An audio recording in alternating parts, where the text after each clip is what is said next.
welcome back to a funny video. So I'm here with my friend again. Say hello. Hello guys, this is part 4 of the El Reno 2013 May 31st Oklahoma tornado reaction video. Yep.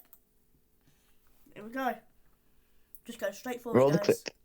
Crew inside What the heck? Why did you do What that? the? Paul Samaras has a video camera Right. and is capturing the encounter. While the footage they recorded Don't is know why it does lost, that. the dialogue of the 3 crew members has been transcribed. Carl Young urges Tim to continue east to get ahead of the tornado. We could pass it right now, Tim. It's no problem. Really. I mean, I have a clear shot. But Tim realizes something's wrong. We've got debris in the air. That's the problem. As the wedge curves towards them, the outer bands begin to impact them, pelting the car with debris. We've got to turn to the north. That's good. We're gonna follow it around to the north and get out. That was you, wasn't it? Huh? You made the quack sound. No. Mm-hmm. Here. They turn north onto Reformatory Road, battling 70-mile-per-hour winds. No, that was you. That was you. Can't right now, mate. That was me. Winds feeding into the tornado. While this is happening, a civilian named Richard Henderson is also on Reno Road, just ahead of Twist X. He had watched the tornado touch down 10 minutes prior, where he had snapped an image of the forming tornado on his cell phone to send to a friend. Before he made a phone call, Henderson says, I'm having fun. I'm riding around chasing storms. Henderson's friend expressed concern, You better stop doing that. but Henderson kept chasing, continuing east. Hang on, how old is your child? What? Guys,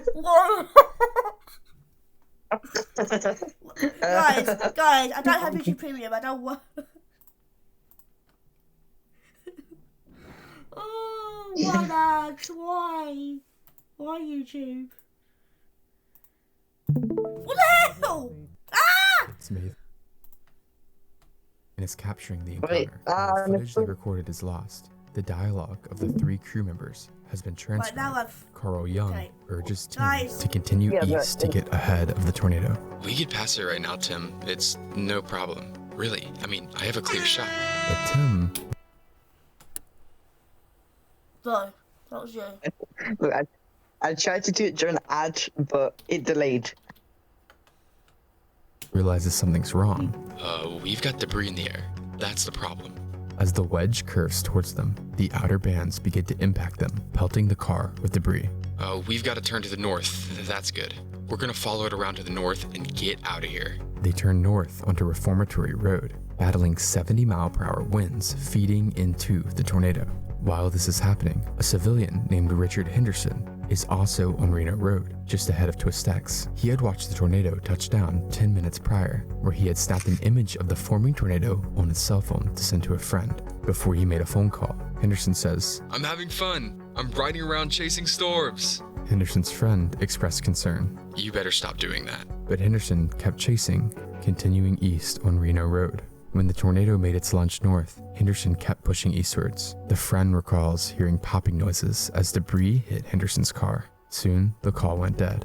If the wedge keeps going north, both Twist X and Henderson won't just be hit by debris, but be directly struck by the violent tornado. In some miracle, the wedge decides to make a complete loop and begins to head south again. This sudden loop allowed Twist X to escape north, where they can turn west onto 10th Street to make another attempt at safely intercepting the tornado. The dark mass now deviates slightly to the east, and with this change in path, a change in speed. The tornado is no longer moving at the reasonable 20 miles per hour from the beginning of its life. Now, it's racing eastwards at more than 50 miles per hour. Any chaser east of 50 miles per hour.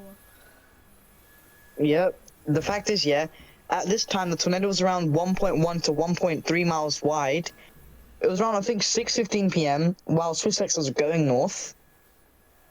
They were about to meet up with a guy called Dan Robinson.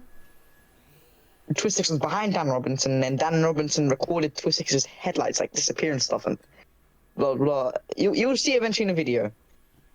Roll the clip. the tornado now suddenly finds themselves escaping a deadly situation. There's a huge issue though. There are now potentially hundreds of chasers clogging the wet dirt roads, making it practically impossible to get out of the way. One chaser who finds himself stuck in the chaser traffic jam is Skip Talbot. He's in a group of chasers watching the storm approach from the intersection of 15th and Country Club Road. Up until now, dust has obscured the tornado from sight, except when lightning strikes briefly, illuminating the approaching circulation from behind. But even as the tornado closes, the heavy rain hides the chaotic Ferris wheel of vortices from sight. The group stays, waiting to gain a visual on the tornado. After all, the tornado is still about 2 miles away, but gradually, Talbot notices something unusual. He watches as the rain curtains sweep from left to right at increasingly fast speeds. The rain must be rushing around at more than 100 miles per hour. 100. Yep. Trust me, it was way more than 100 after. It was just the rain itself was rushing at 100 miles an hour, but but the main wind speeds were over 200. This triggers a sudden epiphany. The rain is the tornado. The entire area is starting to Told you. Like that entire thing you see, right, is a tornado. gain tornadic Insane. winds. The group makes the smart decision to scramble east. As they turn onto 15th Street, they join a bumper-to-bumper line of chasers, all running for their lives. Not everyone in this line is a chaser though. A couple minutes before, local resident Billy O'Neill and his son-in-law Jose Bonilla are watching the approaching tornado. Bonilla urges O'Neill to get into the neighbor's storm cellar, but he's too claustrophobic. Because of this, the pair decide to try and outrun the tornado in their car. They drive south towards 15th Street, where they see the line of chasers fleeing the approaching funnel. O'Neill stops and waves on the chasers, even as the tornado approaches closer and closer. Eventually, the last car passes, and they're able to turn onto 15th Street, but the tornado is moving way too fast. Unfortunately, there's no chance of escape. Ahead of them, they see a pickup truck turn south onto a dirt road. Inside is the driver, Dustin Heath Bridges, and passenger Wyatt Mindeman. They have both been caught in the storm whilst heading towards the nearby town of Yukon. O'Neill follows them in a last-ditch attempt to get out of the tornado's path. It's too late though. Power lines are brought down onto Bridges' truck, trapping both cars as the tornado overtakes them. Bonilla recalls, all the windows blew out. We started rolling. It was like slow motion. Both cars roll at least 150 yards before they come to a stop, right side up on a completely different road. Bonilla climbs out of their door and hears screaming from Bridges' pickup. He runs over to find Bridges hanging out at the door by his seatbelt. Mindeman is sat with a crushed leg, unable to help him. Bonilla Wow, Jesus. Yeah, it was severe. It's very Jesus. severe.